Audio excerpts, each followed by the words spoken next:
J'aurais même pas dire. Franchement, j'ai pas trop suivi l'histoire, mais moi, je trouve ça scandaleux. C'est une chose qui est certaine parce qu'en fait, le boulot d'humoriste, c'est un boulot qui, depuis les temps mémoriaux, bénéficie juridiquement parlant d'une certaine tolérance. Parce qu'on sait que justement, l'humoriste, son but, c'est de faire rire. Et que quand tu fais une blague qui ne fonctionne pas, forcément, c'est direct un peu gênant, mais on tolère. On dit, bon, voilà, t'es pas hyper fin, Michel, mais on passe à autre chose. Normalement, on tolère. Cette tolérance, elle n'existe plus aujourd'hui. On dit oui, qu'il faut absolument cadrer l'humour, rendre l'humour un peu moins blessant. Mais moi, j'ai une question simple à poser. Qui fixe le barème ?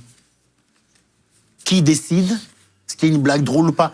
À part le public, hein. C'est quand même les gens qui vont le consommer qui doivent choisir si on existe ou pas. Et d'ailleurs, c'est une des raisons pour lesquelles moi j'ai un rapport avec les médias qui est très à distance. Parce que je considère qu'ils ont un côté versatile qui fait qu'ils peuvent t'encenser un jour et te chier dessus le lendemain authentiquement. Et tu vois, ça c'est insupportable. Oui, t'es leur star un jour et... Oui, mais regarde Kylian Mbappé, frérot. Prends Mbappé. Mbappé, c'était la star qui a mis un triplé en finale face à l'Argentine. C'est sûrement le match de foot le plus dingue, je pense, que j'ai vu de ma vie à ce jour, tu vois. Cette espèce de remontada où c'est un Français, il en met 3, t'es là, waouh, machin et tout.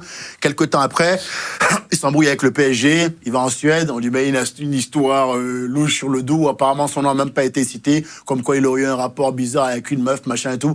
Au final, l'affaire, elle a fait pchit. On n'a jamais dit son nom et il n'y a pas eu de démenti. Alors que les médias ont passé absolument une semaine à mettre son nom dans la boue, non-stop, information rapide, continue, Kylian Mbappé, ceci, cela. Voilà, ça peut rendre fou aussi, ça. Tu vois, je sais comment ils sont les médias, je sais qu'ils gèrent du flux et donc je les gère à distance. Voilà. Pour terminer, tu disais que tu voulais, dans une interview, partir pour vieillir au Bénin. Tu disais Ouais. que je voudrais repartir. Pourquoi? Qu'est-ce que tu as envie de faire là-bas? Parce que c'est le rêve de ta vie. Bah, c'est mon pays. Je suis né là-bas. J'ai passé toute mon enfance. Je suis arrivé ici en tant que jeune adulte, que jeune homme à 19 ans. Tu vois, j'étais pas un homme accompli, mais j'étais un garçon qui avait déjà un peu son vécu, des souvenirs importants. Donc en vrai, tous mes amis d'enfance sont là-bas. Mes vrais amis d'enfance, ils sont au Bénin et ils sont tous rentrés là-bas. Donc j'aimerais bien peut-être les retrouver et rigoler un peu avec eux. Tout est plus simple là-bas.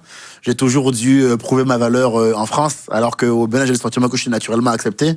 Donc c'est un peu plus simple pour moi. Comme j'aime le challenge, je reste ici. Peut-être qu'à 50 ans, j'en aurais marre de prouver. Et donc je voudrais peut-être rentrer chez moi.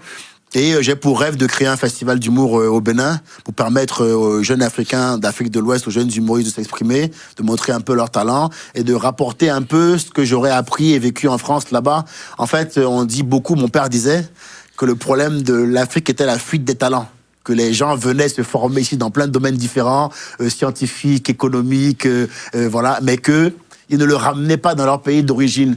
Donc j'aimerais bien quand même faire un truc pour le Bénin avant ma mort. Ce serait une bonne façon de remercier ce pays pour ma naissance, pour mes valeurs, mon éducation. Je trouve que c'est important de rendre au Bénin ce qu'il m'a donné aussi, comme je rends à la France tous les jours en spectacle ce qu'elle m'a donné et en impôts. Là. Non, mais C'est la fuite des talents et la fuite des cerveaux. la fuite des cerveaux, c'est le grand mal, le plus grand mal de l'Afrique. En France, ils disent que la fuite des cerveaux avec les impôts qu'il y a... Oui, mais il y en a quand même 2-3 qui restent. Heureusement. Vous en avez quand même 2-3. Voilà, vous, la fuite, c'est plutôt les vrais, authentiques milliardaires qui veulent économiser 4,5 millions au lieu de les donner à la France. Bon, ben c'est un choix. Mais je trouve qu'en France, il y a quand même un niveau scientifique, de médecine, de recherche,